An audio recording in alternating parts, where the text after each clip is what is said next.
Bonjour. Bienvenue sur votre chaîne, Bien-être à mon âge. Aujourd'hui, nous allons parler des aliments nocifs pour la santé qui peuvent causer de graves dommages à l'intestin. Vous n'êtes pas seulement ce que vous mangez, vous êtes aussi ce que vous digérez et ce que votre microbiote intestinal fait des aliments que vous consommez. Beaucoup pensent que le cerveau est le grand chef d'orchestre du corps, mais le véritable centre de contrôle se trouve peut-être dans l'intestin.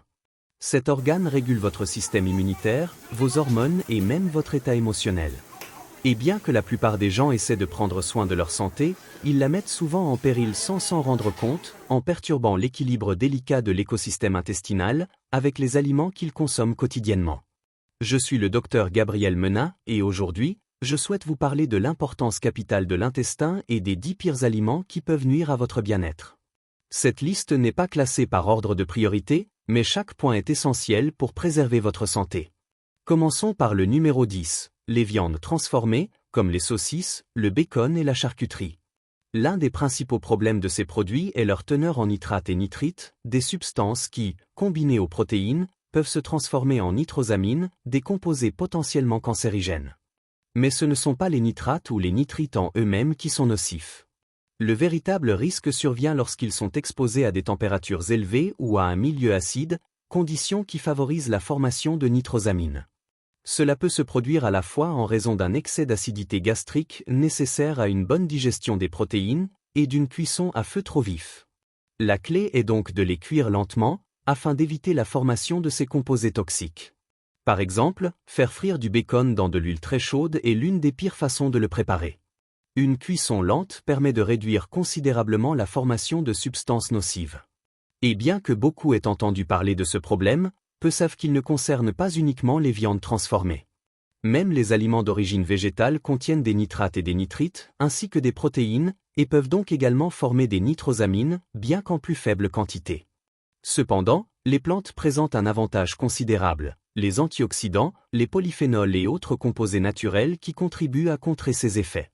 Ainsi, si vous consommez des viandes transformées ou grillées, veillez à les accompagner de légumes riches en antioxydants. Cette combinaison peut avoir un impact significatif sur votre santé intestinale.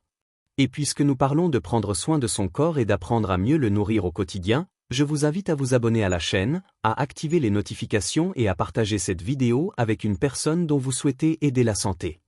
Nous publions du nouveau contenu chaque jour, et chaque vidéo vous permettra de mieux comprendre le fonctionnement de votre corps de l'intérieur. Par ailleurs, la cuisson des aliments à très haute température peut également générer des amines hétérocycliques ou des hydrocarbures aromatiques polycycliques. En termes simples, ce sont des substances chimiques qui irritent ou endommagent la muqueuse intestinale, cette barrière que nous cherchons justement à protéger. Un autre problème lié aux viandes transformées réside dans la qualité de leurs ingrédients. Elles contiennent souvent du glutamate monosodique, des conservateurs, des agents de remplissage, voire du sucre. Il est donc essentiel de bien choisir. Les viandes transformées ne sont pas forcément mauvaises si elles sont produites selon des normes de qualité élevées, mais il est essentiel de comprendre l'importance capitale de notre intestin. Ce que j'ai mentionné jusqu'ici ne représente qu'une infime partie du problème. Il ne s'agit pas seulement de troubles digestifs. Nous savons tous que lorsque l'estomac est malmené, c'est tout le corps qui en souffre. Mais cela va bien au-delà. L'intestin n'est pas seulement responsable de la digestion et de l'absorption des aliments, il constitue également le lien qui permet à tout ce que nous mangeons d'atteindre nos cellules.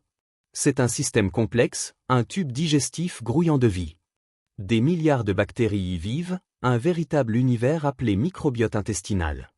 Elles digèrent ce que notre corps ne peut pas traiter seul et transforment ces composés en nutriments assimilables. Peu de gens savent que ces bactéries produisent des vitamines comme les vitamines B1, B2, B6, B12 et K2.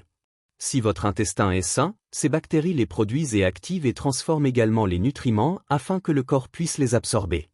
Ainsi, même en consommant les meilleurs aliments du monde, un déséquilibre du microbiote intestinal empêchera votre corps d'en tirer pleinement profit. Un autre aspect essentiel pour comprendre le fonctionnement intestinal est que près de 70% du système immunitaire s'y trouve.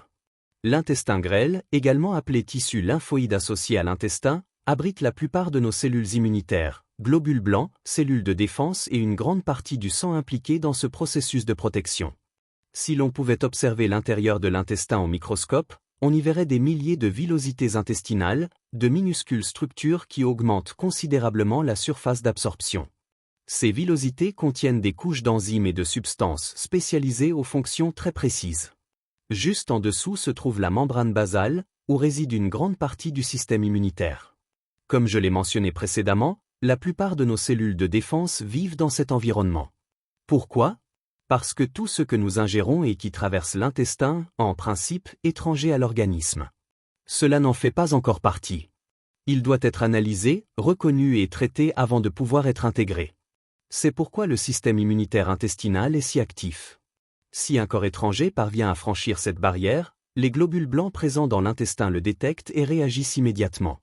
Juste de l'autre côté de cette frontière se trouve notre microbiote intestinal, cette vaste collection de bactéries qui vivent en symbiose avec nous. On en trouve des milliers dans les muqueuses, dans la lumière intestinale, bien sûr, dans les matières fécales. Lorsqu'un équilibre sain règne entre ces bactéries, le système immunitaire apprend à fonctionner de manière stable, sans surréagir. Une harmonie interne s'instaure. Mais lorsque cet équilibre est perturbé, par exemple, en cas de prolifération de bactéries pathogènes, survient ce que l'on appelle une dysbiose, un état de chaos qui provoque une réaction constante du système immunitaire, même sans raison apparente. Plus ce chaos est important, plus l'inflammation est forte, et avec elle apparaissent allergies, intolérances et diverses sensibilités. Un autre fait fascinant est qu'environ 90% de la sérotonine, le neurotransmetteur du bien-être et du calme, est produite dans l'intestin. Cela signifie qu'une grande partie de votre humeur et de votre niveau d'énergie dépend directement de la santé de votre flore intestinale. C'est pourquoi l'intestin est souvent qualifié de « deuxième cerveau ». Et ce n'est pas une métaphore, il contient une grande quantité de tissus nerveux, un système complexe appelé système nerveux entérique, qui fonctionne de concert avec le système immunitaire et le microbiote intestinal. En réalité, on peut dire que ce deuxième cerveau influence profondément le premier, car la communication entre les deux est bidirectionnelle. Ce qui se passe dans votre intestin affecte votre état émotionnel, votre clarté mentale et même votre niveau de conscience. D'une certaine manière, nous partageons notre esprit avec les micro-organismes qui vivent en nous. Il est curieux de penser que deux systèmes coexistent, le corps humain et l'univers microscopique des bactéries qui peuplent l'intestin. On estime que notre corps abrite environ 40 000 milliards de bactéries, un nombre comparable à celui de nos propres cellules. Ensemble, elles forment un écosystème qui produit des substances chimiques, traite l'information et envoie constamment des signaux au cerveau, participant ainsi à tous les aspects de notre bien-être. Passons maintenant au 9e aliment susceptible d'endommager l'intestin, les produits laitiers pasteurisés allégés, sous toutes leurs formes. L'un des principaux problèmes réside dans leur teneur en bêta-caséine 1, une protéine que la plupart des gens digèrent mal. Cette protéine peut se transformer en un composé appelé bêta-casomorphine 7, qui augmente considérablement le risque de réactions alimentaires, d'inflammation et d'hyperperméabilité intestinale. Et voici un point important, les produits laitiers allégés sont souvent plus nocifs que les produits laitiers entiers. Pourquoi ? Parce qu'en éliminant les matières grasses, on élimine également le composant qui contribuait à atténuer l'irritation. Cela augmente la proportion de bêta-caséine à 1 et élimine environ 90% des matières grasses naturelles, qui agissaient comme une barrière protectrice. Il en résulte un lait contenant davantage de protéines irritantes et une absorption plus rapide par les tissus, ce qui entraîne une inflammation accrue. De plus, la pasteurisation pose un autre problème majeur. De nombreuses personnes ont des difficultés à digérer les produits laitiers en raison d'une intolérance au lactose ou d'une sensibilité aux protéines. Mais la nature ne s'est pas trompée, le lait est l'aliment idéal pour les petits des mammifères. Le problème survient lorsqu'on le modifie. La pasteurisation détruit une grande partie des substances naturelles et vivantes qu'il contient. À l'état naturel, le lait, comme le lait maternel, renferme des enzymes telles que la lipase et la lactase, qui facilitent la digestion des graisses et du lactose, ainsi que la phosphatase, une enzyme essentielle à l'absorption du calcium et du phosphore. Vous avez sans doute déjà vu des publicités affirmant que le lait est bon pour la santé, et qu'il contribue à renforcer les os. Mais ce qu'elles omettent de préciser, c'est que la pasteurisation détruit la phosphatase, et que, par conséquent, seule une petite partie du calcium et du phosphore, pourtant indispensable à la solidité des os, est absorbée. C'est pourquoi, plutôt que d'éliminer certains aliments, je vous suggère de comprendre leur fonctionnement au sein de votre organisme. Si vous souhaitez en savoir plus sur le bien-être intérieur, abonnez-vous à la chaîne, activez les notifications et partagez cette vidéo. Je publie ici chaque jour du nouveau contenu, conçu pour vous aider à comprendre votre corps, à en prendre soin et à renouer avec votre santé naturelle. De plus, la pasteurisation détruit également la protéase, une enzyme essentielle à la dégradation des protéines et à la digestion de la caséine A1. Mais ce n'est pas tout. La pasteurisation élimine complètement les probiotiques naturels, tels que les lactobacilles et les bifidobactéries, des micro-organismes essentiels au maintien d'une flore intestinale équilibrée. C'est pourquoi le lait cru, à l'état naturel, est un aliment étonnamment nutritif et bénéfique. Si ce produit n'était pas soumis à ce traitement thermique et qu'on proposait du lait cru à une personne allergique ou intolérante au lactose, environ 95% le toléreraient sans problème, même celles qui sont sensibles au lactose. Bien sûr, il y aura toujours des exceptions, des personnes présentant des réactions extrêmes qui ne pourront pas en consommer.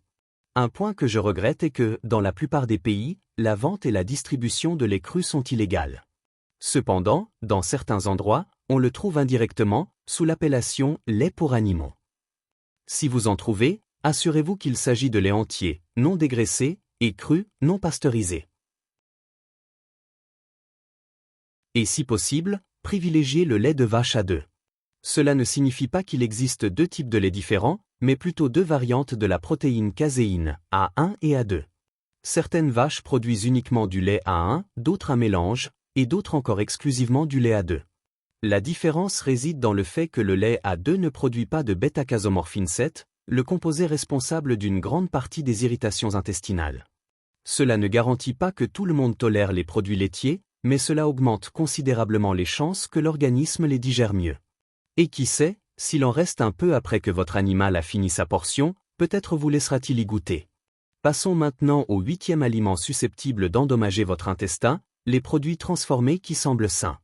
Il s'agit notamment des barres de céréales riches en sucre et en céréales raffinées, des yaourts contenant des édulcorants, des stabilisants, des arômes artificiels, ou même des laits végétaux comme le lait d'avoine, de soja ou d'amande, ou souvent vendus comme des alternatives saines.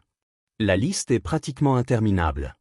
Tous les aliments d'origine végétale ne sont pas intrinsèquement nocifs, mais le problème réside dans les additifs qu'ils contiennent. L'industrie investit des millions de dollars en publicité pour nous faire croire qu'il s'agit de produits naturels et sains, alors qu'en réalité, ils sont souvent bourrés de sucre, d'huile végétale raffinée et d'émulsifiants. Ces composés améliorent la texture et la stabilité des aliments, mais ils peuvent avoir un impact très négatif sur notre flore intestinale. Nous aborderons ces trois aspects plus en détail plus loin dans cette vidéo. L'expression « d'origine végétale » est devenue un véritable cliché. Beaucoup de gens supposent automatiquement que, parce qu'un aliment est d'origine végétale, il est forcément sain. Mais la réalité est plus complexe. Je ne suis ni pour ni contre les produits d'origine végétale, l'important est de comprendre leur origine et leur transformation. La plupart de ces aliments proviennent de cultures traitées au glyphosate et à d'autres pesticides. Ils subissent ensuite des transformations chimiques qui altèrent leur structure naturelle, affectant directement la santé intestinale. Le plus inquiétant, c'est que beaucoup de gens pensent faire du bien à leur corps en consommant ces aliments. Ils se disent « je vais me faire plaisir avec quelque chose de sain », sans réaliser qu'ils ingèrent en réalité des substances qui peuvent avoir l'effet inverse. Le 7e élément nocif pour l'intestin est constitué d'émulsifiants et d'additifs, notamment le polysorbate 80, le carragénane et la gomme xanthane. Certains sont d'origine naturelle, d'autres sont entièrement synthétiques, mais le problème est le même, leur fonction est de mélanger l'eau et les matières grasses, assurant ainsi la stabilité et l'homogénéité des aliments. Le problème, c'est que ces mêmes propriétés altèrent les membranes cellulaires et les barrières protectrices de l'organisme. L'intestin, par exemple, possède une couche de mucus qui agit comme un bouclier, protégeant les cellules intestinales des substances qui la traversent. Ce mucus se renouvelle constamment et est essentiel au maintien d'une barrière intestinale forte et saine.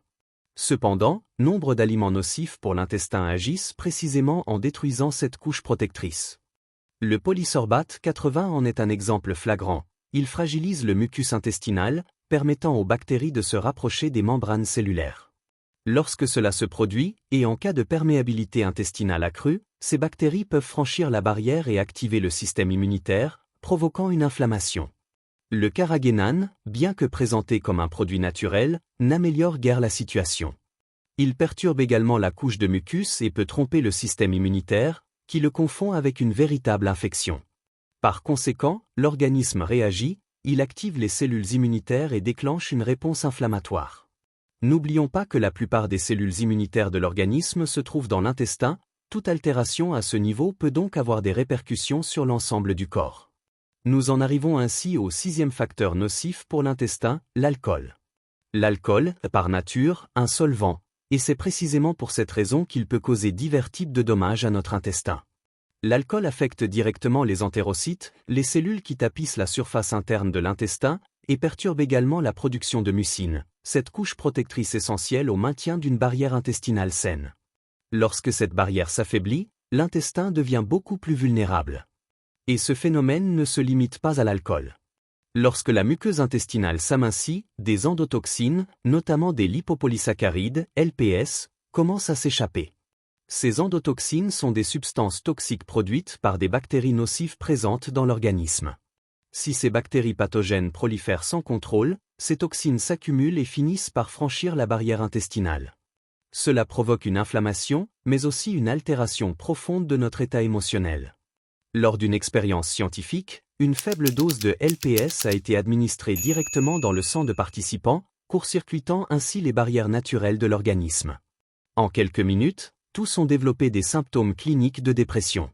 Ce simple constat illustre à quel point la santé intestinale influence notre mental et notre bien-être général. Car il ne s'agit pas seulement de digérer les aliments, mais aussi de notre bien-être au quotidien. L'intestin et le cerveau sont intimement liés, on pourrait dire qu'ils parlent le même langage. Alors, si ce genre de sujet vous intéresse et que vous souhaitez en savoir plus sur la façon de prendre soin de votre corps de l'intérieur, je vous invite à vous abonner à la chaîne, à activer les notifications et à partager ce contenu avec celles et ceux qui cherchent également à améliorer leur santé naturellement. Nous publions chaque jour de nouvelles vidéos avec des informations pratiques et faciles à appliquer. Continuons. Le cinquième aliment susceptible d'endommager l'intestin est le gluten, que l'on trouve principalement dans le blé moderne.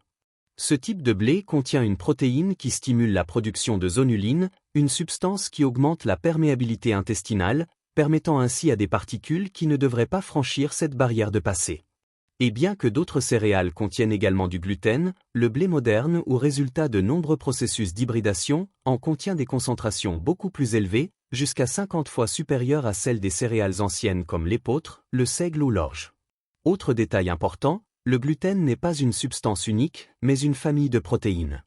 Il existe des dizaines, voire des centaines, de variantes différentes. Chacune d'elles possède de petites structures appelées épitopes, que le système immunitaire reconnaît. Le problème est que ces épitopes peuvent se ressembler, ce qui entraîne des réactions croisées. Par exemple, si vous mangez du maïs, votre système immunitaire pourrait le confondre avec du gluten et l'attaquer par erreur. Dans les cas les plus graves, ce processus peut devenir recombinant, amenant le corps à attaquer ses propres tissus. La forme la plus extrême de cette affection est connue sous le nom de maladie cœliaque, où même une infime quantité de gluten suffit à causer de graves lésions intestinales. Cependant, même sans en arriver là, de nombreuses personnes présentent des réactions. Le groupe suivant de substances nocives est constitué d'édulcorants artificiels, notamment 3, l'aspartame, le sucralose et l'acésulfame K. Tous perturbent l'équilibre naturel des bactéries intestinales, réduisant les populations de micro-organismes bénéfiques tels que les lactobacilles et les bifidobactéries, les mêmes que ceux présents dans le lait cru, mais qui disparaissent lors de la pasteurisation. Lorsque ces bactéries diminuent, des bactéries nocives profitent de l'espace libéré et prolifèrent sans contrôle. Cela affecte également le ratio entre deux groupes fondamentaux, les firmicutes et les bactéroïdetes. Cet équilibre est essentiel à la santé métabolique. Lorsqu'il est perturbé, l'organisme envoie des signaux erronés, favorisant la prise de poids et la résistance à l'insuline. C'est paradoxal, n'est-ce pas? Nombreux sont ceux qui consomment des édulcorants artificiels pour perdre du poids ou contrôler leur glycémie, mais qui, sans le savoir, endommagent leur microbiote intestinal et ont un impact négatif sur leur métabolisme. Et le plus inquiétant, c'est que l'un de ces édulcorants, l'aspartame, peut être encore plus problématique que les autres. Dans l'organisme, il se décompose en certains composés que certaines personnes ne peuvent pas métaboliser correctement, ce qui entraîne des variations du taux de sérotonine, le neurotransmetteur associé au bien-être émotionnel. Par conséquent, des sautes d'humeur, de l'anxiété, des fringales incontrôlables, voire des troubles digestifs peuvent survenir. C'est pourquoi je recommande d'éviter complètement les édulcorants artificiels, et plus particulièrement ces trois-là. Non seulement elles endommagent l'intestin, mais elles perturbent aussi notre équilibre mental et émotionnel. Petit à petit, nous comprenons que tout, absolument tout, commence dans l'intestin. Notre santé physique, mentale et émotionnelle dépend, dans une large mesure, de l'équilibre de notre microbiote intestinal. Et cet équilibre se cultive chaque jour par nos choix. Lors de son passage dans le canal utérin, le bébé reçoit ce que l'on pourrait considérer comme son premier aliment essentiel, un bain naturel de bactéries bénéfiques qui colonisent son corps et deviennent les premières alliées de son microbiote intestinal. C'est une expérience biologique d'une grande sagesse. Cependant, de nos jours, de nombreux accouchements ont lieu par césarienne, et des désinfectants et de l'alcool sont utilisés pour nettoyer l'environnement. Par conséquent, même certains bébés nés par voie basse sont privés d'une partie de cette précieuse première exposition bactérienne. À partir de là, l'échange se poursuit. Une mère transmet des bactéries à son enfant de multiples façons, par le lait maternel, le contact peau à peau, et les baisers et câlins quotidiens. Mais c'est là qu'un problème de plus en plus évident se pose, l'usage excessif d'antibiotiques, de pesticides, de produits chimiques et d'aliments ultra-transformés affaiblit la diversité bactérienne du microbiote intestinal des mères. Et, bien sûr, plus le microbiote maternel est appauvri, moins elle peut le transmettre à son enfant. Cette perte est héréditaire. Chaque génération reçoit un peu moins que la précédente. Notre arrière-grand-mère avait un microbiote plus diversifié que notre grand-mère, et ainsi de suite. Après plusieurs générations soumises aux effets des antibiotiques, des pesticides et des aliments transformés, nous avons atteint un point critique.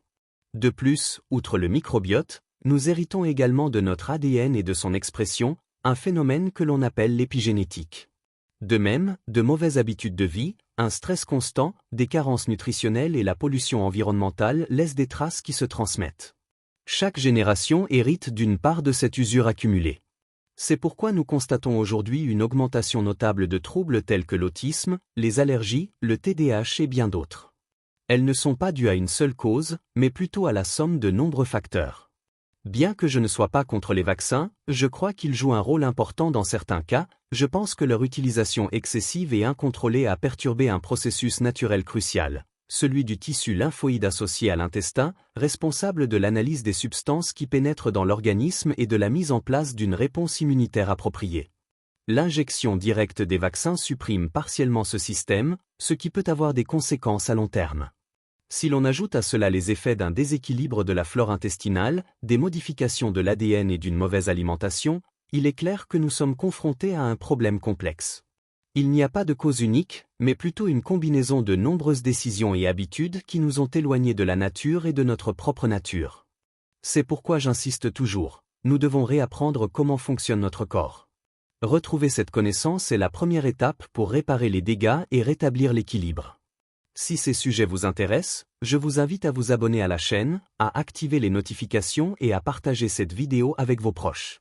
Ici, nous publions chaque jour du nouveau contenu, avec des informations pratiques et des outils simples pour prendre soin de votre santé de l'intérieur. Pour poursuivre sur ce sujet, le troisième aliment néfaste pour l'intestin est l'huile de graines. Je parle des huiles végétales raffinées, comme l'huile de colza, de soja, de maïs, de tournesol ou de cartame. Le principal problème avec ces huiles ne réside pas seulement dans leur origine, mais aussi dans leur mode de transformation. Elles sont soumises à des températures et des pressions très élevées, et des solvants chimiques, comme l'acétone, sont souvent utilisés pour extraire la moindre goutte de la graine ou du grain. Le résultat est une huile qui paraît propre, transparente et inoffensive, mais qui est déjà oxydée et altérée avant même d'arriver dans votre organisme. De plus, elle contient une quantité excessive d'acides gras oméga 6, ce qui perturbe l'équilibre naturel entre les oméga 6 et les oméga 3 dans le corps. Ce déséquilibre agit comme un signal inflammatoire, favorisant le stress oxydatif et contribuant au processus inflammatoire chronique. Les acides gras oméga 6 sont des graisses polyinsaturées, ce qui signifie que leur structure chimique est très sensible à la chaleur, à la lumière et à l'oxygène. Cette propriété les rend instables et sujets à l'oxydation.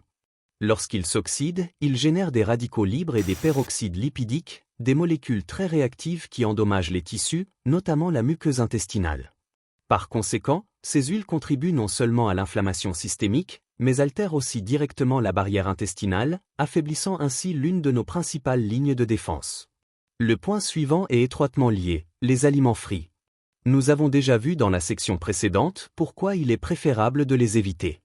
Non seulement ils concentrent de grandes quantités d'acides gras oméga 6 endommagés, mais lors de la friture, ces huiles se dégradent davantage, générant des composés toxiques qui finissent par nuire à notre intestin et à notre métabolisme en général.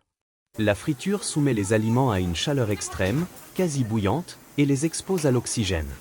Il en résulte une accumulation d'huiles oxydées, dans une large mesure, de produits de glycation avancée, AGE.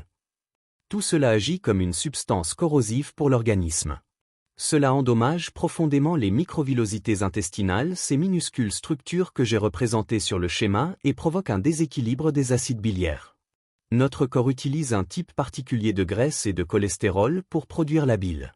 Lorsque nous consommons beaucoup de ces huiles dégradées, la qualité de la bile diminue, ce qui sollicite davantage la vésicule biliaire. De plus, la plupart des aliments frits sont enrobés de farine, ce qui leur donne cette texture croustillante si agréable. Mais cette farine provient généralement de blé moderne, qui contient une protéine appelée gliadine, responsable du déclenchement de diverses réponses immunitaires dans l'organisme. En fin de compte, les aliments qui affectent le plus l'intestin sont le sucre et les produits ultra-transformés, en particulier les glucides raffinés et les amidons. Ils ne sont pas nécessairement plus nocifs que d'autres aliments mentionnés, mais ils sont les plus fréquents et les plus répandus dans notre alimentation actuelle.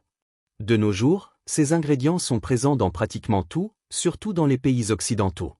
En effet, les aliments transformés et la restauration rapide comme le sucre blanc, la farine blanche et les huiles végétales raffinées représentent entre 50 et 60% de ce que la plupart des gens consomment quotidiennement, soit plus de la moitié de leur apport calorique total. Et voici un fait très intéressant, certaines bactéries pathogènes, c'est-à-dire des bactéries nocives, se nourrissent de sucre. Elles se développent grâce au sucre simple. Lorsque nous consommons des aliments transformés, ceux-ci se décomposent très rapidement en monosaccharides et disaccharides, des formes simples de sucre nourrissant directement les bactéries nocives et les levures intestinales, qui se nourrissent de sucre. Parmi les plus connus figurent Candida albicans, responsable de la prolifération de levures, et Clostridium difficile, une bactérie pouvant causer de graves infections intestinales. Ces aliments perturbent non seulement le microbiote intestinal, mais affectent également le métabolisme. Ils contribuent au développement d'une résistance à l'insuline, qui, à son tour, entraîne une inflammation chronique de bas grade. Cette inflammation augmente la perméabilité intestinale, un phénomène connu sous le nom de syndrome de l'intestin perméable. De plus, le sucre, en augmentant la glycémie, accroît la formation de produits de glycation avancée, AGE, des molécules corrosives qui endommagent les tissus et accélèrent le vieillissement cellulaire. Par ailleurs, un excès de sucre favorise la fermentation intestinale. Ainsi, la combinaison de levure, de fermentation et de sucre crée un véritable microbiote intestinal, un environnement qui génère inflammation, gaz et une usure constante de la muqueuse intestinale. C'est pourquoi je dis toujours, la santé intestinale est la base de toute santé. Prendre soin de son intestin est bénéfique pour tout le corps. Le négliger, c'est tout le corps qui en subit les conséquences. Si ce genre de sujet vous aide à mieux comprendre le fonctionnement de votre corps, je vous invite à vous abonner à la chaîne, à activer les notifications et à partager cette vidéo avec vos proches soucieux de leur bien-être. Nous publions chaque jour du nouveau contenu, conçu pour vous aider à prendre soin de votre santé de façon naturelle et consciente. N'oubliez pas, le savoir est un outil puissant, mais l'appliquer avec amour et intention le transforme en sagesse. Avant de nous quitter, je vous invite à une réflexion plus profonde. À remercier Dieu pour la vie, pour chaque jour qui nous permet d'apprendre et pour la possibilité de prendre soin de notre corps, temple où réside son esprit. Si vous ressentez le désir de vous rapprocher de lui, je vous invite à répéter cette prière avec moi, calmement et sincèrement. Père, merci pour tout ce que tu fais dans ma vie. Je te demande pardon pour mes péchés et pour tout ce qui te déplaît en moi. Je t'accepte comme mon Seigneur et Sauveur. Inscris mon nom dans le livre de vie et ne l'efface jamais. Je te confie ma vie, mon esprit, mon cœur, mon âme et mon esprit. Afin qu'à partir de cet instant, tu sois le seul à guider ma vie. Au nom de Jésus, Amen. Merci de m'avoir accompagné dans ce moment de recueillement. Je vous envoie une chaleureuse étreinte emplie de santé, de foi et d'espérance. Et n'oubliez pas de vous abonner, d'activer les notifications et de revenir demain, car nous publions de nouvelles vidéos chaque jour afin de continuer à apprendre ensemble comment prendre soin de notre corps et de notre esprit.